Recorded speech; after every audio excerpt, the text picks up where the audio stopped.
देश के शीर्ष खिलाड़ियों ने जिस तरीके से भारतीय जनता पार्टी के सांसद बृजभूषण शरण सिंह के खिलाफ दिल्ली के जंतर मंतर पर महिला खिलाड़ियों से यौन शोषण के आरोप में जो एक बड़ा आंदोलन किया था, उस बड़े आंदोलन का नतीजा ये निकल कर के आया है कि महिला बाल खिलाड़ियों के साथ यौन शोषण मामले में दिल्ली रोज Avenue fast track special court ने बृजभूषण शरण सिंह को आरोपी तय कर दिया है।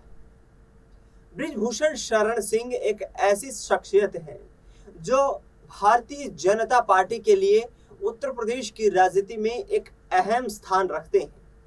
बृजभूषण शरण सिंह का उत्तर प्रदेश के गोंडा जिले या यूं कहें कि अवध के मैदान के 40 उन विधानसभा क्षेत्रों पर मजबूत पकड़ और आधार है, जहां भारतीय जनता पार्टी उस आधार को खत्म नहीं करना चाहती है। लिहाजा 2024 के लोकसभा चुनाव में बृजभूषण शरण सिंह जो कि आरोपी थे, उनको टिकट नहीं देकर के उनके बेटे करण भूषण को चुनावी मैदान में उतार दिया है। लेकिन बृजभूषण शरण सिंह अब अपने बेटे करण भूषण के लिए चुनावी माहौल तय करते हुए नजर आ रहे हैं। चुनावी माहौल इस तरीके से तय किया जा रहा है कि वोट की अपील करते हुए उनका साफ तौर पर यह कहना है कि बृजभूषण शरण सिंह का दबदबा कायम रहेगा और भाजपा संगठन से मेरी जो बागी तेवर हैं वो सभी नेताओं से नहीं है। मैं जिनको अपना आदर्श मानता हूं उन्हीं की आइडियोलॉजी को फॉलो करता हूं। यानी कि साफ तौर पर बृजभूषण शरण सिंह अपने बेटे करण भूषण को चुनावी मैदान में जीत दिलाने के इरादे से उतर चुके हैं। ऐसे में पूरी इस घटनाक्रम को और चुनावी तैयारियों को लेकर के, इसके साथ साथ कोर्ट के फैसलों और आंदोलन को लेकर के बृजभूषण शरण सिंह खुले मन से क्या कुछ कहते नजर आ रहे हैं, सुनिए जरा। अभी क्या बाकी है?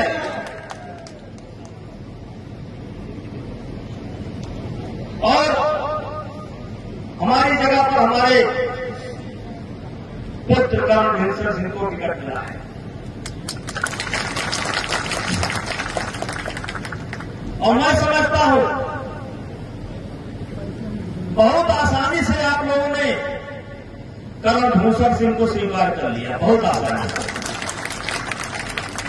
नौजवानों ने तो समझ में आती है कि नौजवानों को नौजवान मिल जाए, कंधे पर हाथ रखकर चलने वाला मिल जाए, हंसी मजाक करने वाला मिल जाए, लेकिन बुजुर्गों से ये उम्मीद नहीं थी कि इतना जल्दी ये सरेंडर कर जाएगी। लेकिन भाइयों, एक पिता के लिए क्या हो सकता है? कुछ लोग पूछते हैं कि क्या आप पार्टी के निर्णय से खुश नहीं है? हमने कहा एक पिता के लिए इससे बढ़कर के क्या हो सकता है कि अपनी विरासत अपने लड़के को सौंप दे और उस विरासत पर लड़का बैठे। इससे बड़ी खुशी की बात नहीं हो सकती। मेरे लिए प्रसन्नता का विषय है। लेकिन भाइयों, आप सब लोग मेरे स्वभाव को जानते हैं, थोड़ा बागी तेवर है और बागी तेवर में समय समय पर दिखाता रहता। आपको याद है 2004 में मायावती जी ने जब हमारे जिले का नाम बदल दिया था, तब हम और लौड़ा भैया ने बागी तेवर दिखलाने का काम किया था और जिसका नतीजा ये निकला था कि मायावती जी के इतिहास में मायावती जी का निर्णय कभी बदलता नहीं। इतिहास में पहला निर्णय है जो उनको बदलना पड़ा और उसके लिए हम लोगों ने, गोंडा की जनता ने, हमने लल्ला भैया ने सब मिलकर के विरोध कर दिया। और याद करना चाहते हैं इस देश के उस समय के प्रधानमंत्री अटल बिहारी वाजपेयी को धन्यवाद देना चाहते हैं। धन्यवाद है। लोकसभाओं को छोड़ता हूं, एक बनारस को छोड़ता हूं, इन्होंने लखनऊ रामनाथ सिंह जी की लोकसभा सार की उसकी छोड़ता हूं।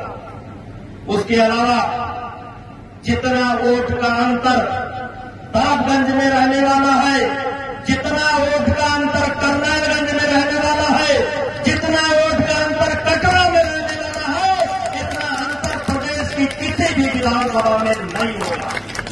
हमने कहा शर्त लगाइए, आप अपनी सैलरी की शर्त लगाइए, मैं अपनी पेंशन की शर्त लगाता हूं। और भाइयों, मुझे इस बात का गर्व है, जब लोग कहते हैं तैयारी नहीं है, समय नहीं है, कि तूफान चमन में जब आया, तब खून बहाया था हमने, और जब वक्त गुलिस्तान का आया कहते तेरा हिसाब। अभी हम रिटायरमेंट लेना नहीं चाहते थे, लेकिन लगता है हम भी रिटायर हो गए। लेकिन भैया वही जो राम रचा था। तो सुना आपने, बृजभूषण शरण सिंह ये कहते नजर आ रहे हैं कि हमारा सियासी दबदबा लगातार कायम रहेगा, और एक बाप के लिए इससे खुशी का माहौल क्या हो सकता है जब वह अपनी राजनीतिक विरासत अपने बेटे को सौंप रहा है। ऐसे में तमाम चर्चा करेंगे। मेरे साथ मेरे सहयोगी माही मौजूद हैं। माही, किस तरीके से देखते हैं बृजभूषण शरण सिंह, जिनको आरोपी मान लिया गया है यहाँ पर कोर्ट में, लेकिन हौसले पस्त नहीं हुए हैं, राजनीतिक आधार पर कहीं ना कहीं जो ताकत है वो कमजोर नहीं हुई है। क्या ये लोकसभा का चुनाव करण भूषण को जिता पाएंगे बृजभूषण शरण सिंह? जी बिल्कुल, इसमें देखिए कोई दो राय नहीं है। बृजभूषण शरण सिंह का उनके क्षेत्र में जिस तरीके से दबदबा है, और उनके क्षेत्र की ही बात नहीं करिएगा, आप देखिएगा कि उनके क्षेत्र के आसपास 2-3 क्षेत्रों में भी उनका जिस तरीके से एक लीडरशिप देखी जाती है, जिस तरीके से वहां के लोग उनको पसंद करते हैं, तो ऐसे में माना जा रहा है कि करण भूषण सिंह का इसको फायदा जरूर मिलने वाला है। लेकिन जिस तरीके से उनको कोर्ट से झटका लगा है, ऐसे में माना जा रहा है कि बृजभूषण शरण सिंह के लिए आगे दिक्कतें पैदा हो सकती, और कहीं ना कहीं जो उनका राजनीतिक कैरियर है उस पर एक बड़ा धब्बा लग सकता है। अब जैसा उन्होंने अपने स्टेटमेंट में कहा था कि अगर वो गलत साबित हो गए, आरोपी साबित हो गए, तो फांसी लगा लेंगे, तो इस तरीके की जो बात कहते हुए नजर आए थे। 99% जो टिकट है उन्हीं को मिलेगा, दबदबा है, दबदबा था, दबदबा रहेगा, इस तरीके की जो बात कहते हुए नजर आए थे, उससे उनकी इमेज कहीं ना कहीं थोड़ी धूमिल होते हुए जरूर नजर आ रही है दिनेश। ऐसे में ये नहीं कहा जा सकता कि इनकी हार तय है, लेकिन अगर कोई महिला पहलवान अगर मैदान में उतर जाती है, तो उसका जो खामियाजा है उनके बेटे के साथ साथ बृजभूषण शरण सिंह को भी देखने को मिल सकता है। लेकिन फिलहाल देखा जाए तो कैसरगंज लोकसभा सीट पर नामांकन की प्रक्रिया बंद हो चुकी है। अखिलेश यादव लगातार जो है तंज कसते हुए नजर आ रहे हैं, भारतीय जनता पार्टी को निशाना बनाते नजर आ रहे हैं। बृजभूषण शरण सिंह का भी ये कहना है कि मैंने अपने राजनीतिक कैरियर में तमाम अच्छे नेताओं को दबाया है। मायावती को लेकर भी उन्होंने साफ तौर पर यह कहा है कि मायावती ने मेरे दबाव में आकर के एक ऐसा फैसला बदला था जो उनके राजनीतिक इतिहास का एकमात्र रिकॉर्ड है, वरना मायावती अपने लिए हुए फैसलों को नहीं बदलती है। माही, जिस तरीके से बृजभूषण शरण सिंह को आरोपी यहाँ पर कोर्ट ने माना है, महिला खिलाड़ियों का क्या रुख हो सकता है? क्या यहाँ पर कोई उम्मीद नजर आती है कि समाजवादी पार्टी इस चीज का फायदा उठा सके और अपने चुनावी प्रत्याशी को जीत दिला पाए? जी बिल्कुल, इसमें देखिए अब पूरी तरीके से जैसे साक्षी मलिक जिस तरीके से उनको सजा मिली, तुरंत उनका ट्वीट आया और उन्होंने बोला कि ये उनके लिए बड़ी जीत है और कहीं ना कहीं खुशखबरी है। लेकिन उनके जब बेटे को टिकट दिया गया था तब भी उन्होंने ट्वीट किया था, तब भी उन्होंने कहीं ना कहीं गुस्सा जाहिर किया था कि भारतीय जनता पार्टी की ऐसी क्या मजबूरी है कि बृजभूषण शरण सिंह को टिकट नहीं दिया गया लेकिन उनके बेटे को टिकट दे दिया गया। तो ऐसे में जो महिला पहलवानों का रुख है वो कहीं ना कहीं सख्त नजर आने वाला है। लेकिन अब ये देखना होगा कि अगर कैसरगंज में महिलाएं उतर जाती हैं चुनाव प्रचार करने के लिए, तो अभी उनको कोर्ट से सजा भी मिल गई है, तो ऐसे में बृजभूषण शरण सिंह के या उनके बेटे के लिए मुश्किलें खड़ी हो सकती हैं, क्योंकि महिलाओं का वोट जो है वो कम होता हुआ नजर आएगा। और महिला पहलवान जिस तरीके से जंतर मंतर पर आपने देखा वो डटी रही और कहीं ना कहीं वो अपनी अस्मिता की लड़ाई जिस तरीके से लड़ते हुए नजर आई थी, तो आपको नहीं लगता कि अगर वो उनके क्षेत्र में उतर जाती हैं तो कहीं ना कहीं वो महिलाओं के ऊपर बड़ा असर डाल सकती हैं और ऐसे में कहीं ना कहीं भाजपा की जो वोट शेयर है उसमें सेंधमारी जरूर हो जाएगी। बिल्कुल, यहाँ पर भारतीय जनता पार्टी के वोट बैंक में सेंधमारी कर सकती हैं महिला खिलाड़ी। जिन महिला खिलाड़ियों के आंदोलन के चलते बृजभूषण शरण सिंह को आज न्यायालय ने ये माना है कि वह महिला खिलाड़ियों के साथ यौन शोषण करने के आरोपी है। अब देखना ये होगा कि आखिरकार बार बार अपनी सियासत ताकत दिखाने की यहाँ पर कोशिश करने वाले बृजभूषण शरण सिंह किस वक्त जेल की सलाखों के पीछे जाते हैं और क्या अपने बेटे करण भूषण का राजनीतिक करियर चमका पाते हैं। फिलहाल माही, आपने तमाम जानकारी साझा की, आपका बहुत बहुत शुक्रिया। मुझे दीजिए इजाजत, नमस्कार।